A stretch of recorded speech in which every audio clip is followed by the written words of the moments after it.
एक कौवा एक वन में रहा करता था। उसे कोई कष्ट नहीं था और वह अपने जीवन से पूरी तरह संतुष्ट था। एक दिन उड़ते हुए वह एक सरोवर के किनारे पहुंचा। वहां उसने एक उजले सफेद हंस को तैरते हुए देखा। उसे देखकर वह सोचने लगा, ये हंस कितना सौभाग्यशाली है जो इतना सफेद और सुंदर है।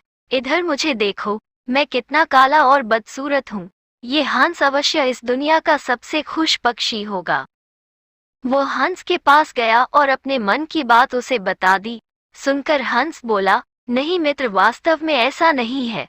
पहले मैं भी सोचा करता था कि मैं इस दुनिया का सबसे सुंदर पक्षी हूँ, इसलिए बहुत सुखी और खुश था। लेकिन एक दिन मैंने तोते को देखा, जिसके पास दो रंगों की अनोखी छटा है। उसके बाद से मुझे यकीन है कि वही दुनिया का सबसे सुंदर और खुश पक्षी है। हंस की बात सुनने के बाद कौवा तोते के पास गया और उससे पूछा कि क्या वह दुनिया का सबसे खुश पक्षी है। तोते ने उत्तर दिया, मैं बहुत ही खुशगवार जीवन व्यतीत कर रहा था जब तक मैंने मोर को नहीं देखा था, किंतु अब मुझे लगता है कि मोर से सुंदर तो कोई हो ही नहीं सकता, इसलिए वही दुनिया का सबसे सुखी और खुश पक्षी है। इसके बाद कौवा मोर की खोज में निकला। उड़ते उड़ते वह एक चिड़ियाघर पहुंचा। वहां उसने देखा कि मोर एक पिंजरे में बंद है और उसे देखने के लिए बहुत सारे लोग जमा हैं। सभी मोर की बहुत सराहना कर रहे थे।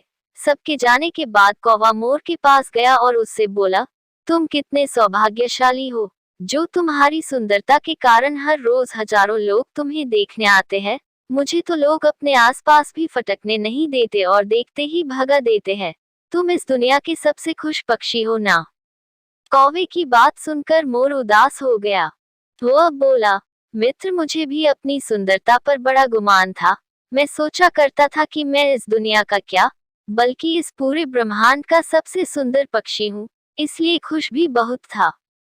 लेकिन मेरी यही सुंदरता मेरी शत्रु बन गई है और मैं इस चिड़ियाघर में बंद हूँ। यहाँ आने के बाद, इस पूरे चिड़ियाघर का अच्छी तरह मुआयना करने के बाद मैं इस नतीजे पर पहुंचा हूँ कि कौवा ही एक ऐसा पक्षी है जो यहाँ कैद नहीं है। इसलिए पिछले कुछ दिनों से मैं सोचने लगा हूँ कि काश मैं कौवा होता तो कम से कम आजादी से बाहर घूम सकता और तब मैं इस दुनिया का सबसे सुखी और खुश पक्षी होता।